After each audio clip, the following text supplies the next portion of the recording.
زمونږ تر پر وزیر اعلی بیان جاری کړی دی چې د مردان جلسه دا موږ د عمران خان په وینا باندې کوو او موږ د عمران خان ویلي دی او دا به ډېره غټه لوی جلسه وي. نو تا د عمران خان په کوم وخت کې دا پیغام را رسولی دی؟ ستا خو 5 میاشتې وشوې، 6 میاشتې په دې کرسۍ باندې چې ستا د عمران خان سره ملاقات نه کېږي. د عمران خان ښځه بشره بیبي بیماره ده، د هغې دپاره ته اړیا ده د نه ځې، د عمران خان دپاره نه ځئ. او وای موږ ته عمران خان ویلی دی. په خیبر پښتونخوا کې ټول پښتانه د عمران خان سره ولاړي. موږ خو د دې جلسې مخالفت کړی او بیا درنم خفه یو، خو په دې جلسه کې موږ له د ورکرو له او د عمران خان د رهایۍ دپاره او د ورکرانو د رهایۍ دپاره داسې لایعمل به ورکوي چې دا ستا اخرنۍ جلسه وي. د دې جلسې نه وروستو یا به د کرسۍ نه کوزېږي یا به درنه ورکوي یا به دا قوم چې څنګه تیار دی تاسو د دله لیډرشپ سیټ ته شئ.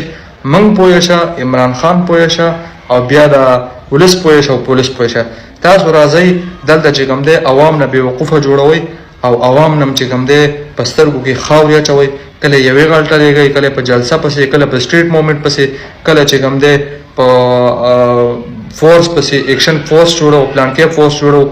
ته دا اخرنۍ جلسه په دې جلسه کې به د وزیر اعلی صاحب موږ سپورټ وکړو، خو د دې نه وروستو قسم په خدای دی په سوشل میډیا کې درنه د ګنډاپور په شان دي کپړې او جامې درنه د ښکته نه په پورته وباسو.